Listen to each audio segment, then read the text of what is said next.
Greetings! Welcome to the SciFi Pubcast, the podcast that tries to be a pub, and perhaps someday a pub that tries to be a podcast. And as always, we are looking for customers to come visit our bar. So if you're passionate about something and want to be on a podcast, well, let us know, because this bar is all about community. We're not doing this for money. We don't have Patreon. And yes, we don't sell advertising. But if you want to come help us out, please consider leaving a 5-star review wherever you find the show and joining our Discord server and subscribing to our YouTube channel. There, that's it. My name is Joel. I'm the owner of the SciFi Pubcast, so to speak. And today we have our regular crew on. We have Carrie Simpson and Derek Beebe. Hi, guys. Hey. Hello. Hey, yes, it's our first show back from Force Fest. Wow, that was quite the experience, wasn't it, guys? Yeah. I don't know that I had a lot of tequila that day, so I barely remember it. Yeah, I've told a couple of friends and relatives watched it later, and they said it was good. So yay! Yeah. Well, it was something else. It was our first live recording, so that was a bit stressful. And it didn't help that I lost power in my building, and so I had to set up shop at one of my local bars down the street from me. But we got through it, and that's all that matters. So. Improvisation, dude. Yes, and I only had like 3 pints of Guinness when I was recording too. So it was an interesting show. Okay. Yeah, Well, that reminds me, Joel. While we were recording, a woman kept. I think it was like the waitress or something kept walking up to you and saying something to you. What was she asking? If you wanted another beer or something? Yeah. Well, the first time was like you want another one, and I already told her just bring the beer. I know it's going to be live. It's going to be broadcast and streamed all over North America and parts unknown. Just bring me a Guinness. So of course she did the server thing. Hey, do you want another pint? Oh, and then she was leaving, right? And I wanted to tip her out, so it's just bringing the bill. Who cares? I'll just sign off on it. But no, she just she wanted to make sure that I knew that she was leaving because there was a shift change happening. So I know these servers quite well, and I tipped her the next day. So there you go. Oh, cool. Yeah. I had about 8 ounces of tequila during that hour of recording, so I went straight back to bed after that. It was a good time, and I think Force Fest as a whole event was excellent. It was the first time we did it, and I think the great folks at Skywalking Through Neverland did an amazing job, and I can't wait for next year because I expect we'll be back for next year. Just saying. That'd be fun. Yes, we should come up with a better panel. I mean, with a great panel. What was that? All right. Carrie, how's your day been? It's going. I don't want to be the downer in the group, but I think I've talked in the last couple of years about my teacher, my Aikido teacher's daughter being sick with cancer, and she passed away a year ago on Monday. So this weekend is all about memorials for her. So when I haven't been dealing with that, I've been watching Animaniacs and other things that are silly, kind of like our subject today. Yeah, the whole Bill and Ted thing. Yeah, we needed something easy that didn't take too much thought process, and I thought that was an excellent idea. I needed something silly, so thank you. Thanks. And it's like you're psychic or something. And it's always very important to remember our loved ones because that's what makes life worth living. So there's that. Derek, how's your day been? It's been a nice, relaxing day. No work, just chilling out. I've been playing the Witcher 3 video game, and I'm still trying to get into it. It won a lot of Game of the Year awards a couple of years ago. But I'm finding the whole menu system very, very complicated and the combat system kind of awkward. So I'm trying to power through it and see if it gets better. Well, all that stuff's just sorcery to me. So, yeah. Did the new Animaniacs show start yet, by the way? No, it starts in October. Oh, okay. And that's on Hulu? Yeah, which makes no sense because it's a Warner Brothers show. I was even bitchy about this to a friend of mine. Just got hired to work on Animaniacs, and I was bitchy about this to her. It's like, Warner Brothers owns Animaniacs. Why isn't the show running on HBO Max? And we're both like, it's like, no, it's no wonder, people are confused about, what goes where, because I remember people have been having conversations about why are Friends and Seinfeld going to HBO Max when they were NBC shows? Like, well, yeah, no, they aired on NBC, but they're owned by Warner Brothers. And we wonder why people are confused about who owns what. Like, just throw everything onto one service and be done with it. Yeah, what's it? The DC show that Doom Legion, was it Doom? Doom Patrol. Doom Patrol, yes, moving yeah. exclusively to HBO Max. Well, actually, every DC Universe show is going to be on HBO Max as of, well, who the fuck knows? Yeah. Yeah, Because okay. DC Universe is going away. There you go. Well, they haven't said when it's going away, but yeah. Hopefully it survives as like a comic book only service, because I still want to get the comic books. That's what they've been saying is going to happen. I hope so. But who knows? I can't wait until we have the SciFi Pubcast's official streaming service, which people will subscribe to for big bucks, and we will produce other shows. Yeah, that you will get none of, because you still won't be able to make money off of anything. Yeah, exactly. Not That's only okay. because You of the can content. That's okay. That's okay, Joel. You can filter the earnings to Derek and I. We won't object, right? Yeah, that's right. That's right. It's the I'll do an Ed TV style show where I just live stream every second of my life for the cameras. Let's not do that.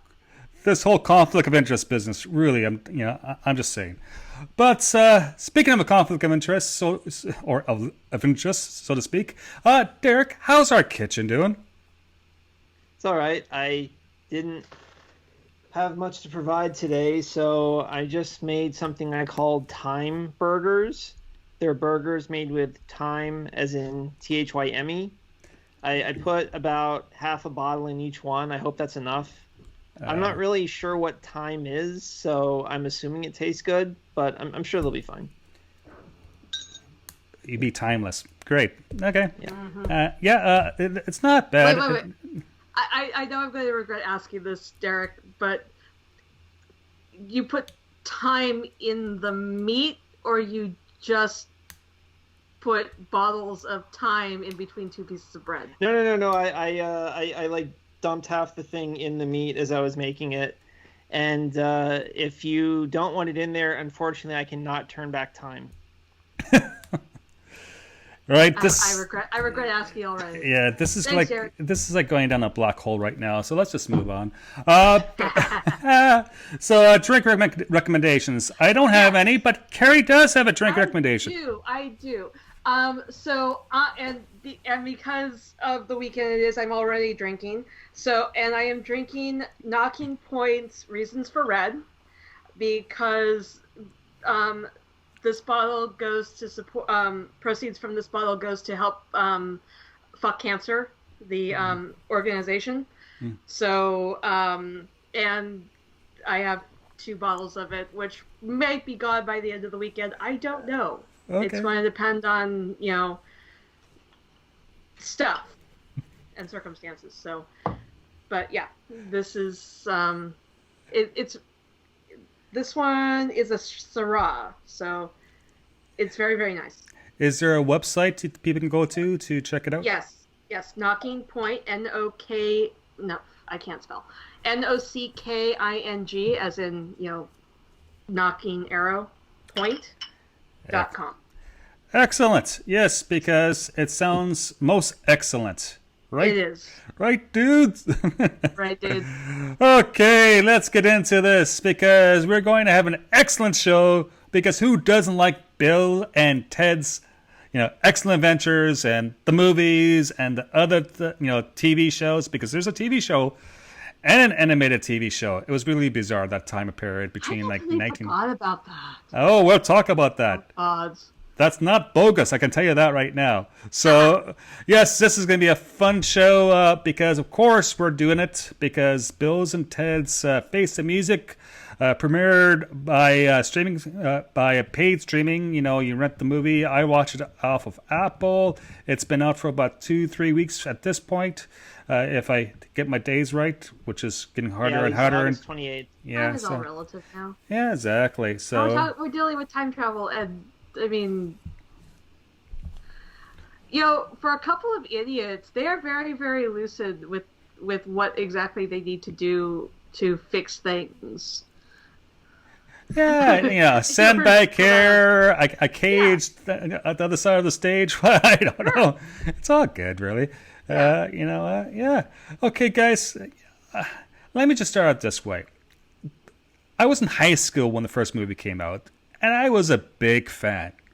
I loved the humor. I was into the metal scenes, the whole metal slacker jokes, and all the references to Van Halen and Iron Maiden. I love that stuff, right? So then that was 1989. Yes, the original movie came out in 1989, and I was actually really early. That's like I was in grade 9, I think, maybe grade 10. I was 12. Yeah. So so I only been drinking at that point for about 5 years. So. So it was good. So we get 3 movies. We get that one. So Bills and Ted's Excellent Adventure. That's from 1989. 2 years later, we got the sequel, which is Bills and Ted's Bogus Journey, which takes them through places like, I don't know, hell or Hades, however you want to describe it. No, hell. Yeah. It was a hellish movie, so to speak. And then, of course, fast forward by, I can't do the math at this point, 28 years, something like that. Yeah, something like that. We have Bill and Ted's Face the Music, which I just saw last week, and I thought that was pretty good. I thought it was one of the stronger, movies, and quite frankly, I'm very nostalgic about everything. So, guys, what do you guys think? Right off the top.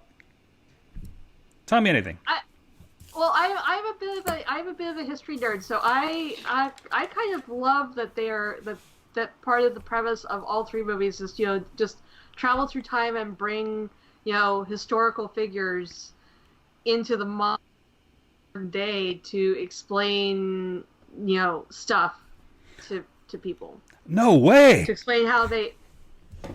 Yeah, I know. Spoiler alert. It's only been 35 years.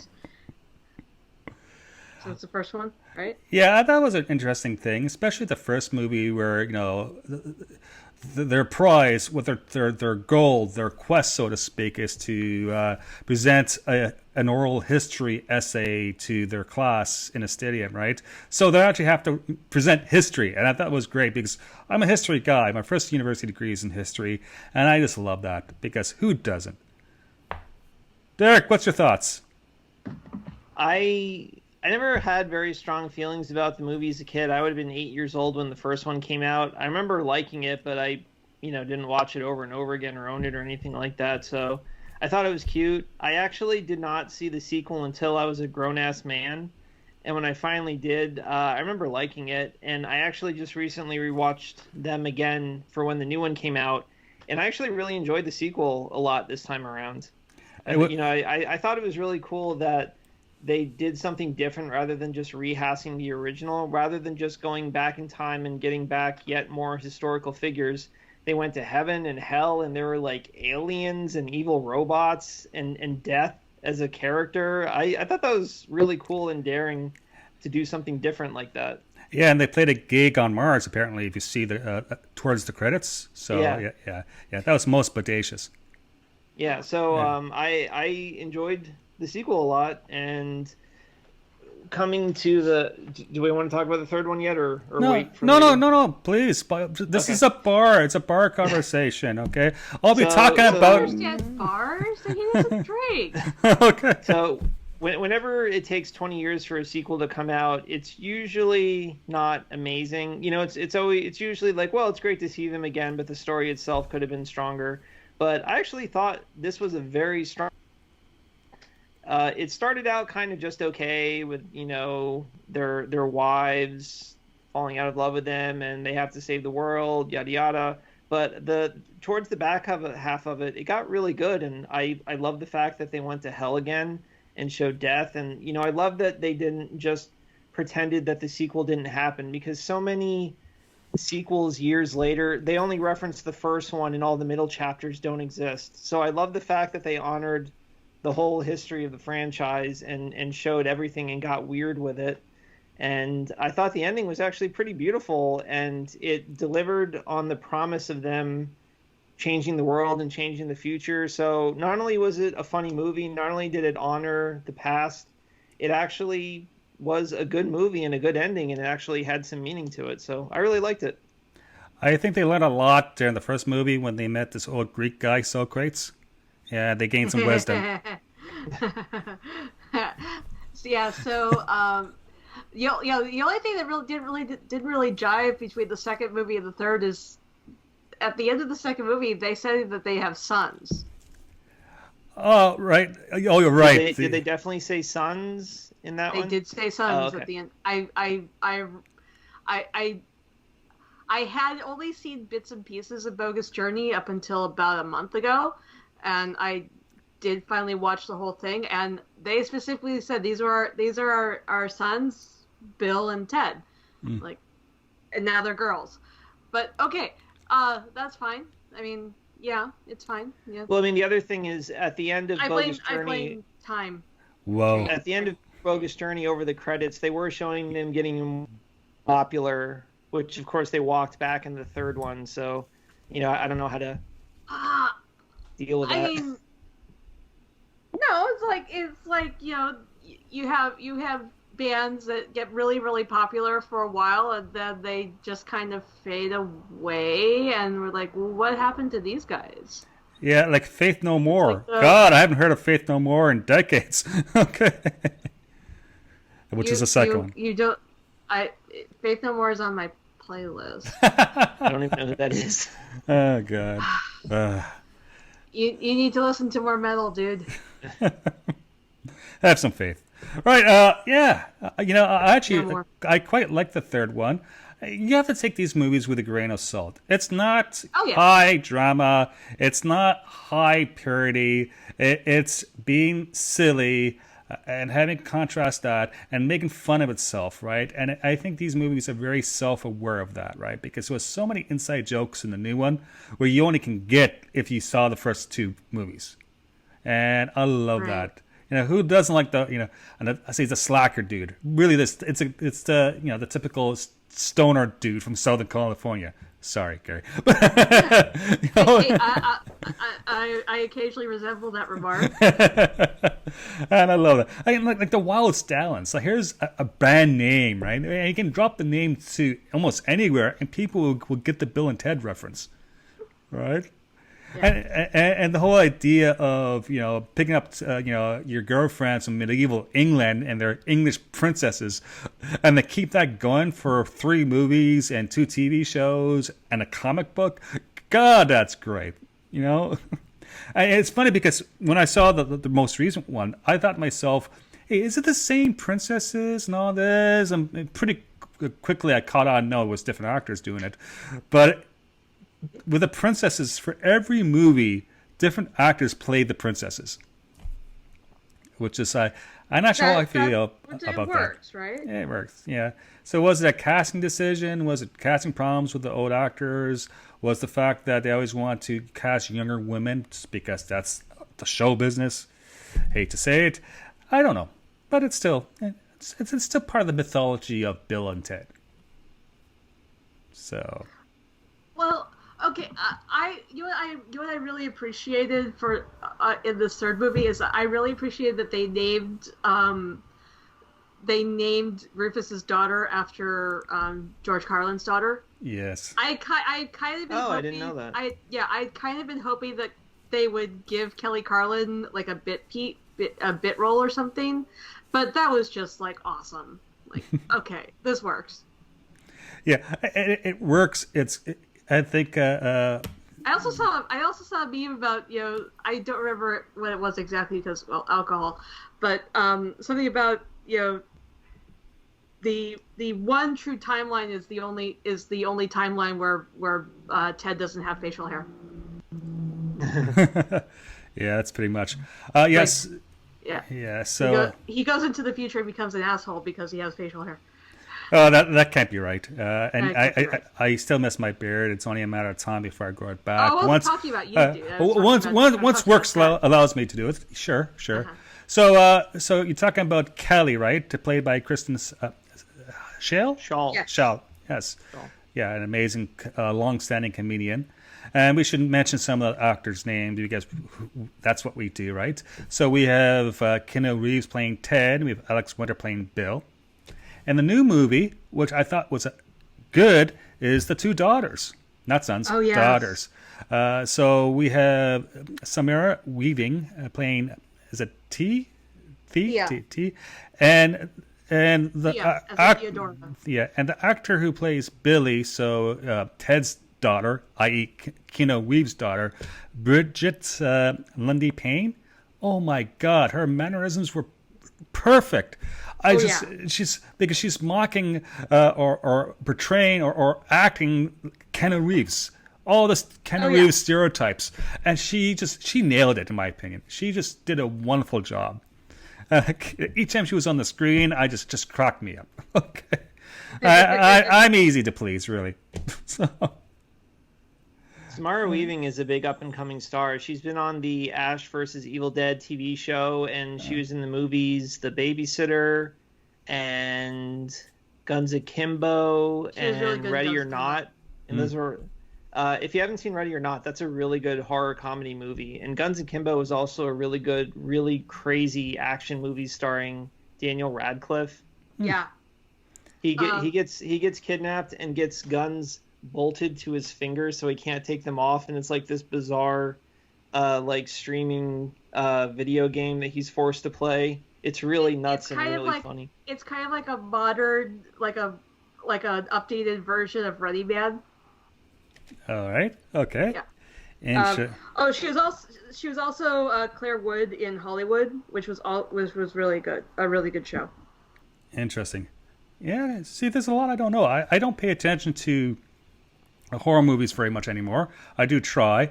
I kind of grew out of them. Guns Akimbo isn't a horror movie. Oh, yeah, that's an action comedy. Okay, cool. Ready or Not it's is insane. a horror comedy. Right. So we also have the fellow who plays Death, who's been around. He's my favorite character. I love him. Yeah, William Sadler. He was from Star Trek as well, right? He plays. He was Sloane on Deep Space Nine. He was the main bad guy in Die Hard 2. He was the sheriff in the original Roswell. Oh yeah. God, there's a lot. And I just love his accent. Yes, and then this is what I thought I recognized, but I didn't realize why I recognized him. But Dennis is played by Anthony Carrigan, who is hands down my favorite version of Victor Zsasz ever. Yeah, absolutely. From Gotham.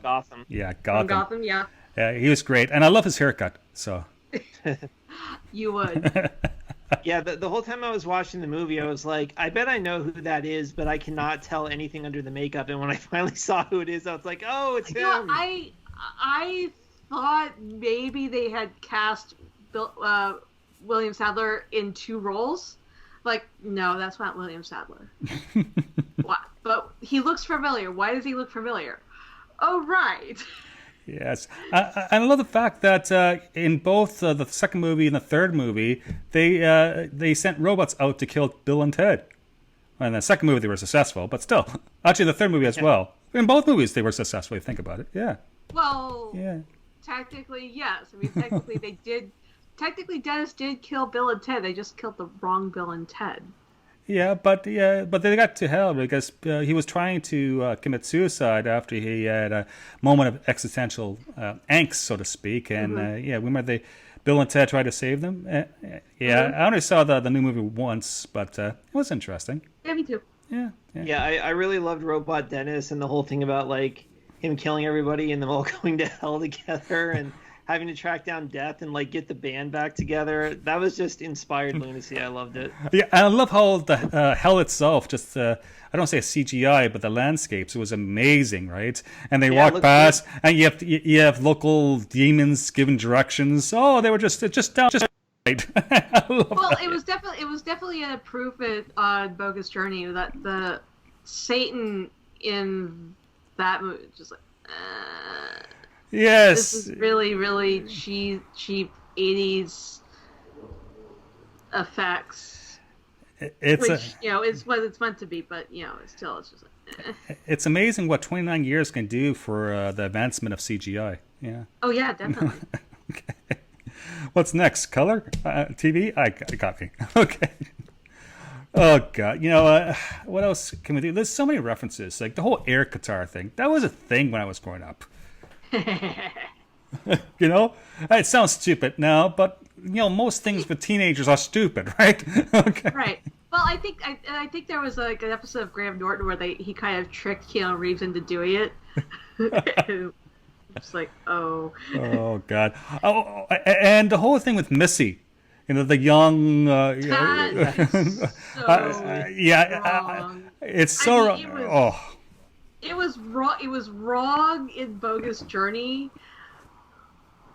but to have her marry Ted's little brother. Oh, that's just classic. That's just. See, with Face the Music, they up the ante, right? They just re-up themselves constantly, right? So it's just. I love that. That humor works for me. Not every day, but some days when I'm in the right mood. God, yes. So, Missy, because just the image of Keanu Reeves playing the bagpipes. That'll be burned into my brain for a while. Oh, I know, that was classic. I was just in a wedding tent of all places. I actually thought their opening music number at the wedding was kind of catchy with the theremin and everything. I was like, it's not bad. It's experimental. Yeah, they're not the Beatles, but they're nearly the Beatles, really. Okay. Yeah, it's like I'm looking at this. Some of the cultural references that's caught on, like the Circle K.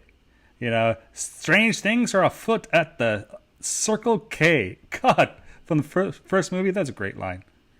I still think that when I pass a Circle K, I look for a phone booth.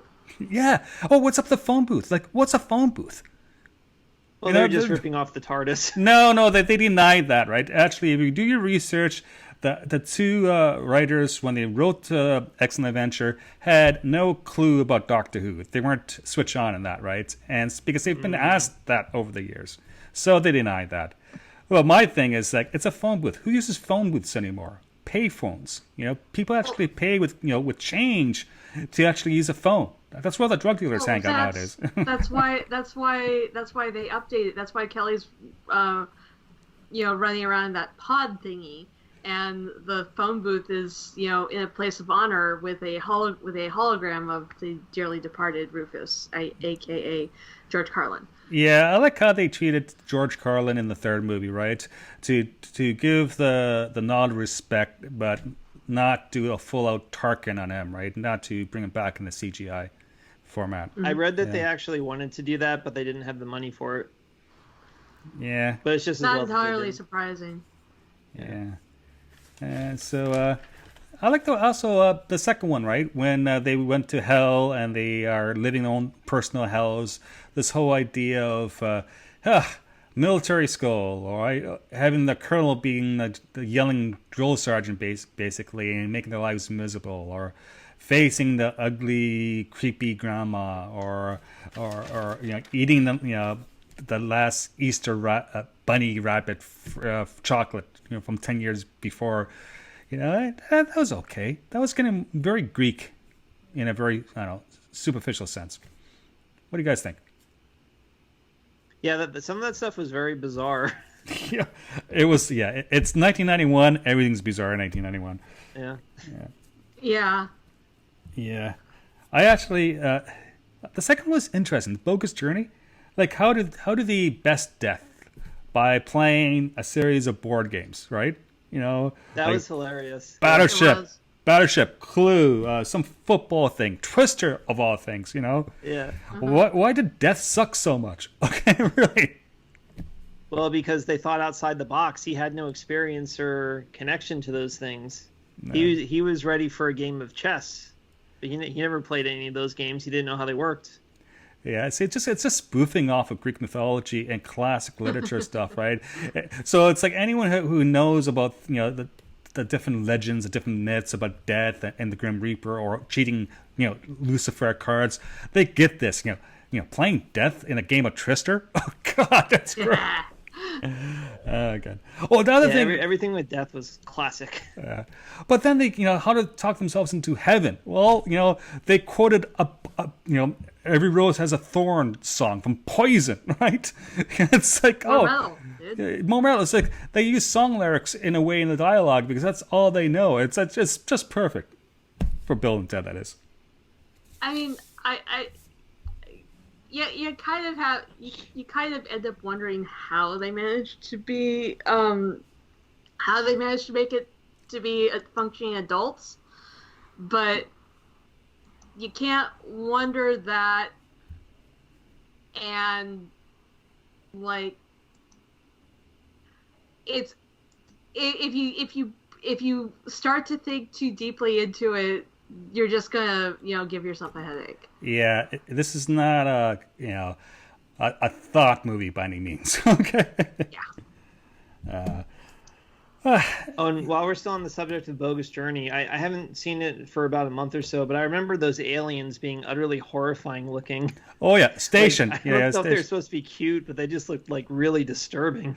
And when they morph into one, yeah, that was kind of disturbing in so many words. Well, the whole, you know, ripping off their skin to reveal that they're alien, that alone was disturbing.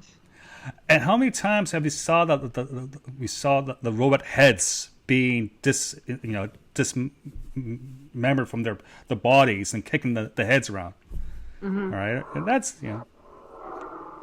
Well, it's almost like they spent just a little too long on the sight gag. It's like, okay, we get it that you're supposed to be Bill and Ted and you're supposed to be a bit stupid.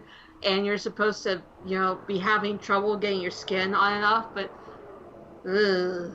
yeah, after a while, it just becomes disturbing. And it's just like, oh, please stop now. Yeah, too many head games. Yes. Yeah. But darker middle chapter, man. I know. Well, we got a seance in the second one, so that was kind of cool. We got hell, we got heaven, we have a seance, we have death. Oh God, I'm still disturbed. I'm going to lose sleep tonight. Yeah. And we got, of course, we have some Star Trek references, right? Because they showed the one classic Trek episode with the Gorn, with Wilma Shatner. They didn't actually show the Gorn. They show where it was filmed, which is, help me out here, Carrie. How to pronounce it? Vasquez Rocks? Vasquez Rocks? Yeah, that's it, right. It's like an hour away from me. Which is interesting. That's where the robots killed Bill and Ted, right? They shoved them off the cliff, yeah. Yeah, there's that reference. Oh, by the way, in the first movie, right, the mall, the famous mall, they actually filmed that in a mall in Phoenix, Arizona. And unfortunately, the mall closed down about 2 months ago. So you can go on YouTube, because they had, the very last day the mall was open, they had a Bill and Ted event. And they had probably dozens, maybe 100 people showed up, all Bill and Ted's fans. So I know Ed LeWoo, the blogger / YouTube person, has one of his episodes up on that. So that was kind of cool to see. You know, Bill. Although bogus on them for not filming in a mall in San Dimas, because I mean, hello. Hey, I just looked it up. San Dimas is a real place. Who knew? I thought that was a fictional city name. No, it's part of LA. No, the person who lives in California. You could have asked me. Details. I drive past San Dimas anytime I go to Vegas. Oh God, that's hilarious. Can someone explain to me, when they say station, what is that a reference to? No idea. I think it's the aliens in the second one. Well, yeah, I did read that the alien in the second one is called Station, but I thought that was something they said in the first movie, like as part of their slang. Well, that was something the villain in the second movie kept saying, Okay. but they didn't explain why. Oh. And then they meet up with Station in heaven, and it turns out to be these two alien dudes who help them out. So again, this is not a movie series that lends itself to thinking very deeply, because once you start to think about how things are supposed to work. Yeah. Well, I did read in doesn't. the trivia that they got the name Station from when they were writing the script. At one point, the script said exterior police station night, and they deleted some of it out, but Station was left on the page. And then when they were joking around with each other, they would start saying station, station to each other in a weird voice, and that's where they got the name for the alien. Yeah. That does not surprise me at all. And I'm sure it caused some havoc on the set when people said, stations! Okay. Oh, God. Hey, in the first movie, right, Bill's and Ted's Excellent Adventure, did he catch the Walt Disney references? I haven't seen it recently. I don't remember. Oh, there's a few. They comment about the Hall of Presidents. They comment about, is this Frontierland when they go to the Wild West? And the major climactic speech by the historical figure on stage was by Abraham Lincoln, very similar to the World's Fair. Nice. Meeting Abraham Lincoln, the major first robot dude, right? Animatronic. Am I saying this right? Mm-hmm. Animatronic. Yeah. Yeah. Hey, Animatronic. I said this word right. Drink. It was called Great Moments with Mr. Lincoln, and it shocked audiences, and I guess it was the 60s, because he was actually able to stand up and talk like nobody ever saw like a robot stand up out of a chair before and then perform. Mm-hmm. I would take him over our... Oh, let's not go there. Please, let's not. Okay, right. Ah, God. And the music, the time travel, nostalgia, the memories. Guys, anything else you want to talk about these movies? Because, quite frankly, we have to talk about, the animated series, which ran between 1990 and 1991 for 2 seasons. And I then, have a vague recollection of that, but I don't remember actually watching it. I remember. I don't think I ever saw that. I remember watching it, like knowing it was on, but I wasn't really into cartoons. While I was in high school, I was more doing stuff like sports and cadets and I know, trying to meet women or girls in that case. But that's just me. But it was good. It's designed for young teenagers, so that's cool. I was just watching a YouTube thing about it, and it was very interesting. In the first half of the show, the cartoon, they had all the original voice cast. They had Keanu and Alex and George Carlin. And then for the second half of it, Fox decided to do a live-action sitcom of the show, and they, of course, cast new people for that. That only ran at 8 episodes, but they fired the original movie cast from the cartoon and hired the sitcom cast, the back half of the cartoon series.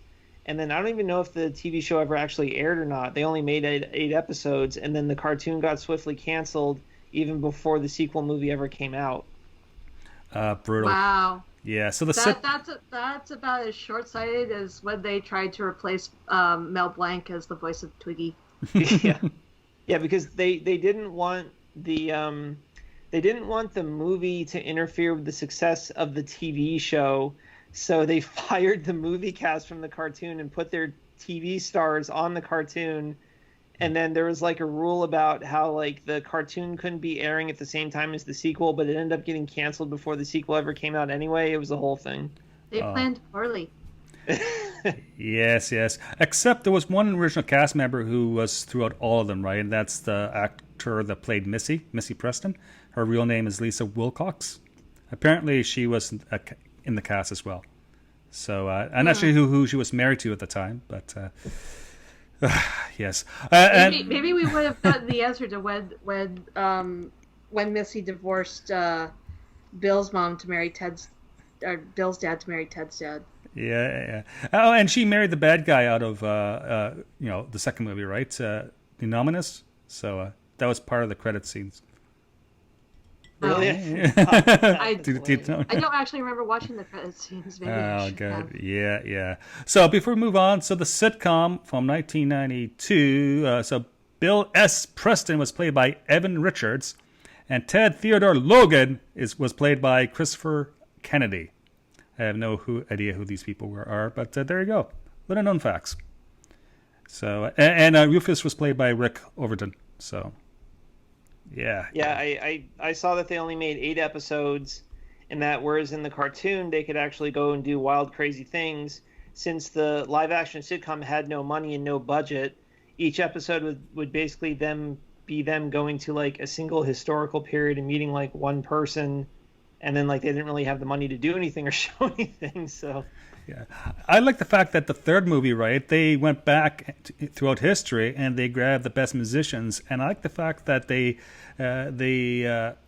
took the legendary musician from China, or they went and they took the drummer from Mongolia, I believe, right?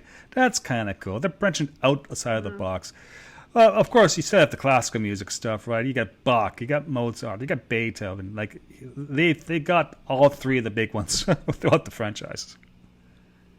Yeah, wow. I thought the third movie did a really good job of being a years later sequel and not just like ignoring the old cast, because it's very hard to do a sequel decades later, because it's like, do you just show the old people, or do you have a new generation at the detriment of the old people, or do you have a perfect mix of the two? Because like I would say that this movie, like Tron Legacy, was a perfect mix of an old cast and a new cast versus, say, like the Star Wars sequels, which clearly focus on the new people and the old people are more like, supporting characters or cameos. So I love the fact that Bill and Ted shared screen time with their daughters, and they each had like equal footing in the story, and they each had their own important adventure.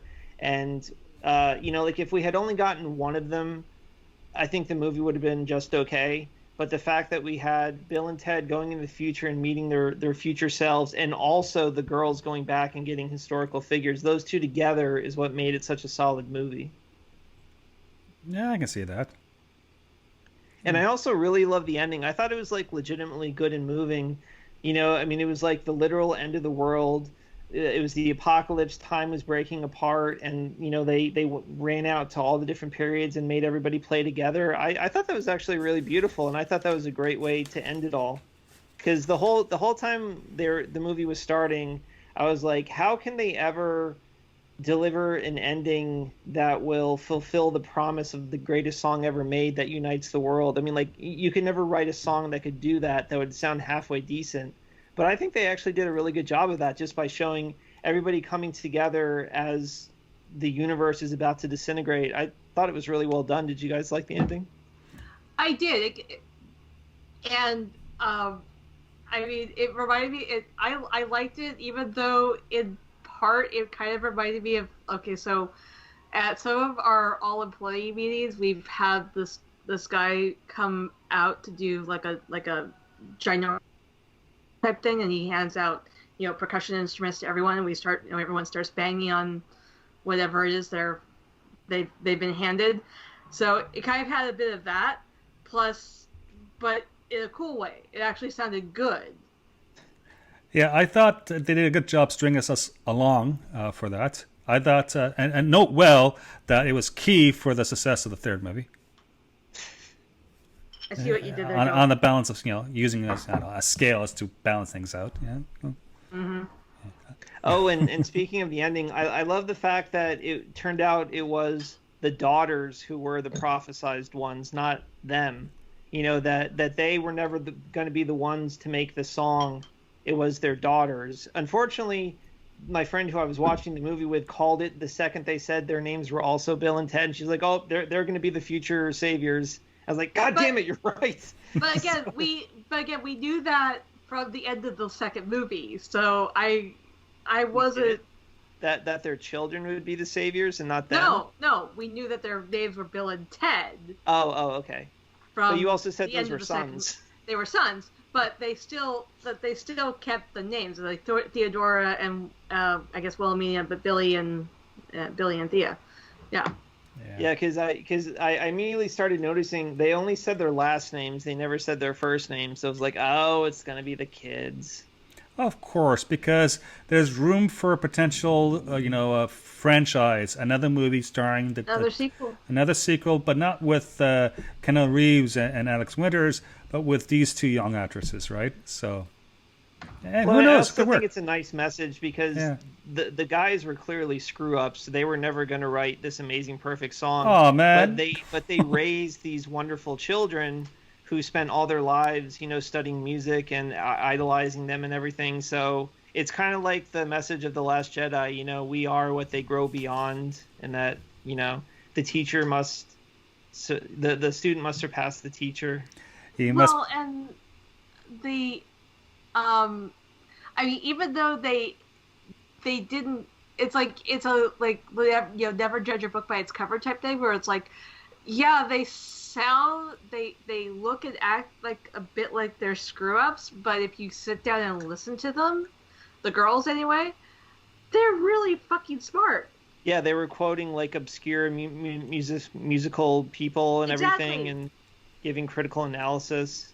They weren't posers, right? So they're not bogus. They're actually Right. excellent. So. I just really want to know how Bill and Ted managed to afford those houses, in San Dimas, given the housing prices here and the fact that they are clearly not working. Like, are the princesses just doing all the work? Like, No, they got some hits early in the music career, right? That paid the bills mostly. Oh, so Well, they're I mean, living- so they they're were living off the they were royalties. famous Yeah. at one point, so Yeah. they did have millions of dollars. But then Bill was saying, or was it Ted was saying how he was going to like sell his guitar for money. oh, So right. they were rich at one point, but all the money has run out at this point. Yeah, and there was no indication they spent it on drugs, but who knows? Okay. Yeah, I mean, they were clearly living sensibly because they had nice, normal little houses. They weren't, they had normal cars. Looks like they weren't being outrageous. Yeah. You know what? I forgot to mention. God, we have to talk about Napoleon from the first movie. The what? Napoleon, short little French person, from history. Oh, yes. Oh, yes. Napoleon. Napoleon. I thought you were saying polonium. No. It's like Napoleon, a mineral. General, the Emperor.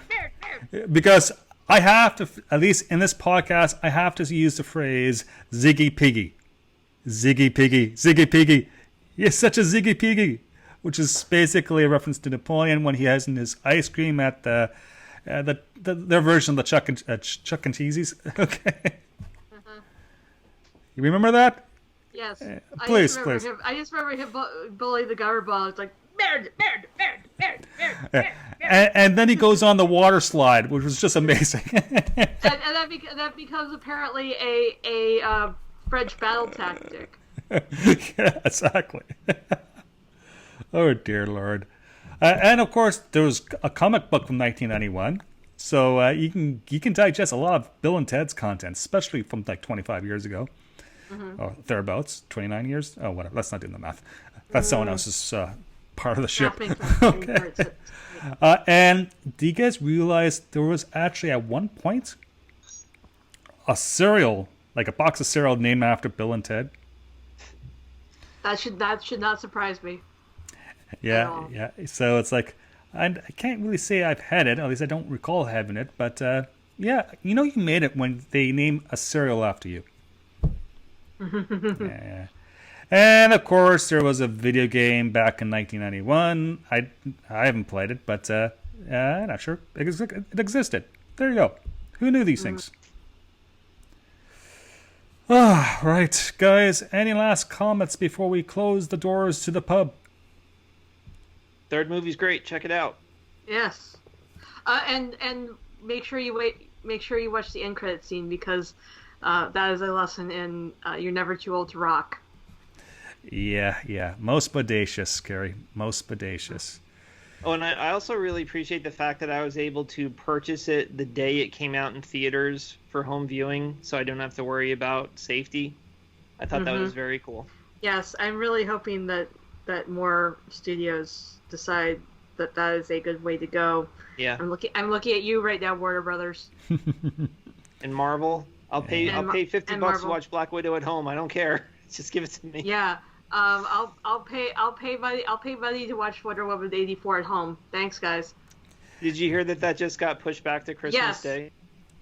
Why I said I will pay money to watch Wonder Woman 84 at home. Yeah, definitely. Wow. Another movie from the 80s. Okay, moving on. Right, this show is released as a podcast and on YouTube. Subscribe today and check out our Discord. It's a great source of news and discussion. God, who writes these things, really? So you can find our invite to our Discord server on our social media. We have 3 types of social media. I do the Twitter and Instagram, and my friend Derek does the Facebook page. Derek, you're doing a wonderful job, by the way. Thank you. Our email for the show is at management@scifipubcast.space. Carrie, what's your address? Your Twitter address? My Twitter handle is Carrie Blackfire42. That's KERI Blackfire42. Did you forget for a second? Well, I mean, he did ask me for my address. And I know he knows what my address is, but I'm not giving that over the podcast. No way. Just say 123 Fake Street. That's what I do. Address. I'm not that drunk yet. Oh God, that's funny. All right, and Carrie, what other podcasts are you on? I am on DC Talk, which is a DC Comics, DC television and movie news and discussion podcast, and I am also on the Cape Chronicles, which is we're going through every superhero movie ever, mostly in order, and reviewing them. We just released a special last week in honor of the passing of Chadwick Boseman.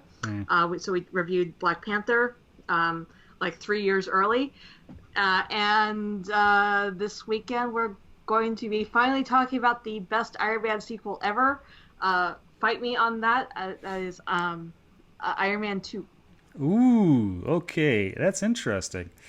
And these are on the Random Chatter Network. On the Random Chatter Network, yes. Yeah, there you go. Excellent. Turn into that. Derek, what is your Twitter address? I'm at Derek J. Beebe.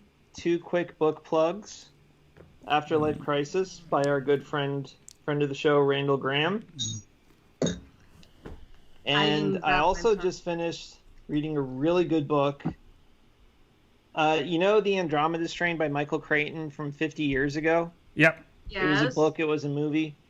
A sequel came out by Daniel Wilson called The Andromeda Evolution. I just finished it. It is excellent. It was a real page turner. It was actually far superior to the original, so I highly recommend this book. It was really good. Okay. Yeah, I'm not sure I want to read anything involving a pandemic right now, or possibly a pandemic right now.